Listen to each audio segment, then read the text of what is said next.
A mund është më na njoftu se tash për tash sa është numri i burgosurve në buxhet e Kosovës dhe në kuadër të kompetencave të shërbimit sprovues të Kosovës, çfarë programesh ka për rehabilitim dhe reintegrim të burgosurve? Ka vite që numri i personave që mbahen në institucionet korrektuese dhe të paraburgimit është nga 1700 deri 1800, 1100 janë të dënuar dhe 600 deri 700 janë të paraburgosur. Ma këto shifra janë me vite, nuk dallojnë shumë.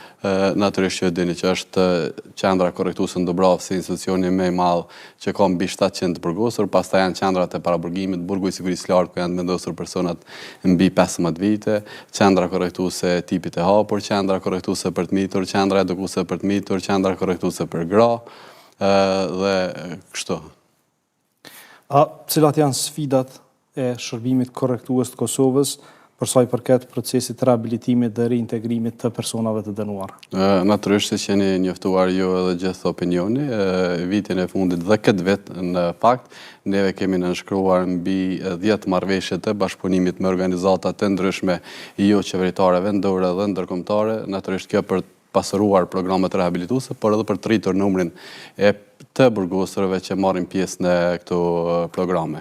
Si rezultat i kësaj, neve vetëm vitin e fundit kemi 10 fishuar pjesëmarrjen e të burgosurve në programe rehabilituese, nga periudha kur kishim për disa vite me radhë vetëm 300 pjesëmarrës apo 300 të dënuar të përfshirë në programe rehabilituese, për periudhën kur po flasim nga viti 2021, 2022, 2023 dhe 2024 kemi mbi 1300 pjesëmarrës të burgosur, pjesëmarrës të përfshirë në këto programe rehabilituese, sidomos po flasim për vitin tash, që kemi filluar shumë mirë, domosdoshmë vetëm gjatë vitit 2025 janë mbi 100 të burgosur që janë të përfshirë në programe rehabilituese aktualisht dhe që kanë përfunduar, por natyrisht që neve jemi në rrugë të mbarë, sepse kemi bërë si rezultati një hulumtimi, një analize të përbashkët me partnerët tonë, me organizatat që monitorojnë këto burgje, kemi bërë një anketë me të burgosur, ku fillimisht kemi pyetur të burgosurit për programet aktuale që janë duke u zhvilluar dhe për nevojën që neve duhet të rritur numrin apo të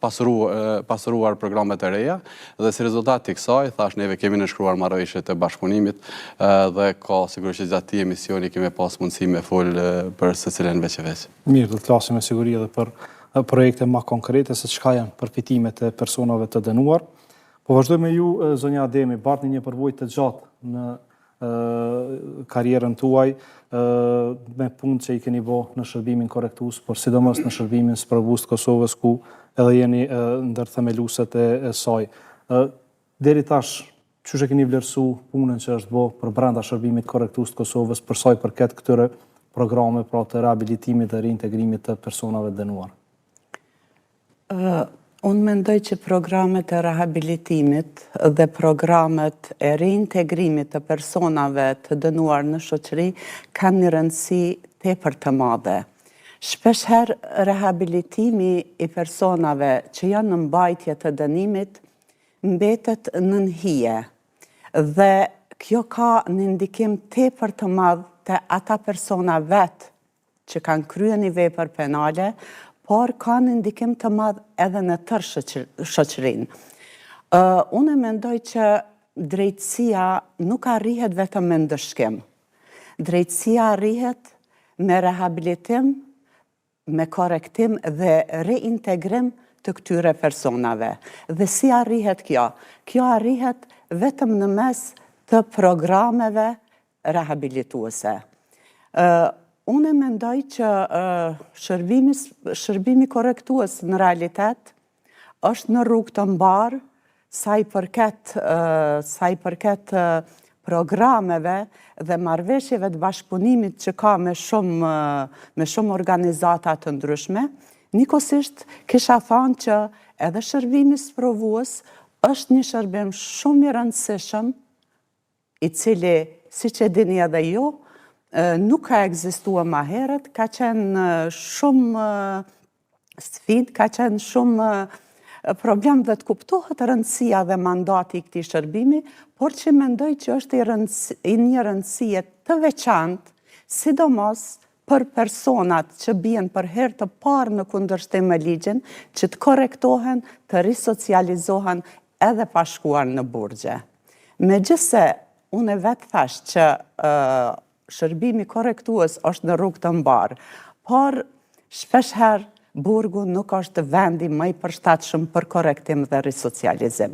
Për këtë arsye dhe ekzistojnë dënimet alternative. Prandaj, është shumë e nevojshme që çdo herë aty ku ka mundësi, ku ka shans të jepet dënim alternativ dhe jo dënim me borg, sepse nuk i ik dënimit me borg, nëse nuk korrektohet, nuk risocializohet, ai person me një dënim alternativ, burgu e fret prap.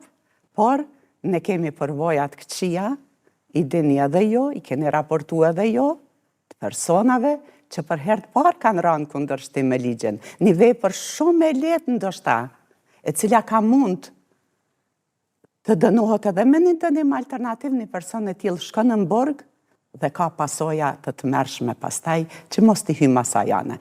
Unë kisha vetëm edhe kur tek jo ndoshta një sugjerim ashtu të them. Kur e pyete drejtorin sa persona keni në vuajtje të dënimit, mua kjo fjala vuajtje më do këtë pak e ranë. Unë mendoj që në këtë Kosovë demokratike dhe të lirë, personat në borg nuk duhet të vuajnë. Personat në borg duhet të rehabilitohen, të korrektohen si që ta me këto programe dhe të dalin si pjesëtar të barabartë të kësaj shoqërie me të gjithë personat të tjerë. Mirë që s'pas në thonë, sajnë të i kalu pushimet në burgje. Vuajtje më do këtë pak e ranë, mbajtje dënimit. Do të minrua dhe vendimet gjyqësore. Ja. Faleminderit shumë e qartë zonja Ademi. Kësha vazhdu me juve, zonja Aliti, për një kohë gjatë jeni monitoruse sistematike e punës që bëjnë burgjet në Kosovë. Sa keni pa që ka në kuadër të mandatit të shërbimit korrektues programe adekuate për rehabilitim dhe reintegrim të personave dënuar? Në bazë monitorimit vazhdueshëm Qendrës Kosovare për rehabilitimin e të mbijetorëve të torturës, siç e përmendet edhe ju, ne nga viti 2006-2007 kemi filluar vizita sistematike në të gjitha institucionet e privimit nga Liria, ku edhe kemi përcjell edhe progresin edhe sfidat që ballafaqohen këto institucione në korrektimin, siç përqun zonja Ademi, të personave që gjykata i ka vendosur një dënim me burgim. Ne kemi paraqitur në raportet tona që ka pasur progres të vazhdueshëm, ndoshta jo progres çfarë kemi dëshiruar ne si shoqëri, si monitorues, mirë po është evident domethënë që ka pas progres në avancimin e shërbimit korrektues dhe në avancimin e standardeve të drejtave të njerëzit. Megjithatë, institucionet korrektuese ballafaqohen me sfidat e tyre në rehabilitimin dhe reintegrimin e të burgosëve që gjenden në këto institucione.